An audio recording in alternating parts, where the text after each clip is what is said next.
Pourquoi êtes-vous ici? Pour dénoncer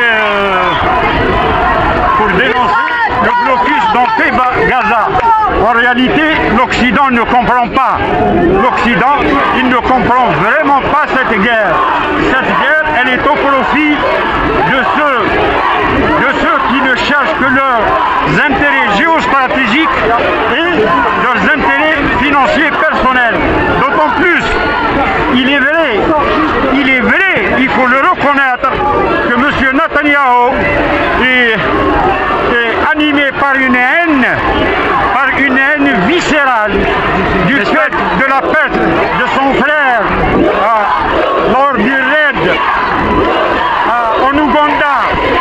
Et il a une haine envers les peuples arabes, alors que nous n'avons aucune haine pour tous les peuples du monde, y compris le peuple juif. Pourtant, il y a eu beaucoup de morts. Il y a aussi de la haine côté palestinien.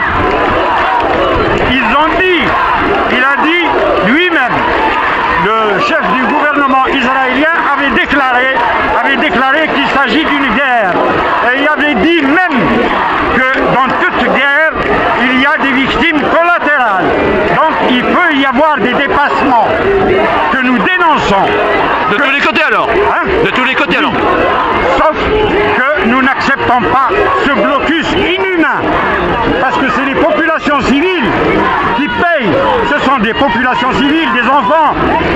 Depuis 6 jours, il y a eu plus de 200 enfants tués.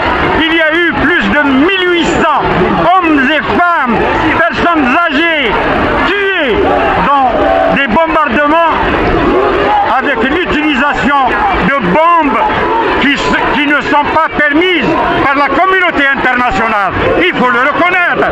Ils ont utilisé des bombes à soufre, avec du soufre, durant les 5 jours. Parce qu'il ne faut pas regarder les fake news. Parce que dans toute guerre, il y a la guerre opérationnelle et la guerre informationnelle. Et quelles sont vos sources, monsieur, pour les bombes à souffle? Quelles sont vos sources à vous? Quelles sont nos sources? Il faut regarder les sources des pays arabes. Il ne faut pas regarder uniquement les médias mensonges. Il ne faut pas regarder les médias mensonges occidentaux. Non à la propagande sioniste. Voilà. D'accord. Je vous remercie. Autre chose à dire? Nous sommes pour la paix. Nous sommes pour la paix. Quel sera le moyen d'avoir la paix alors? Cette guerre n'est pas une guerre anti-juif. Parce que les Arabes n'ont jamais été antisémites. Qui a protégé lors des croisés? Qui a protégé les Juifs? Si ce n'était pas les Arabes. Il y a aussi les pogroms. Il y a aussi les pogroms quand même. Les deux côtés, hein.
Vous avez du gâteau?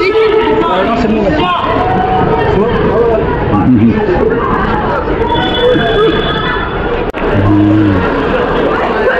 Fin de manifestation.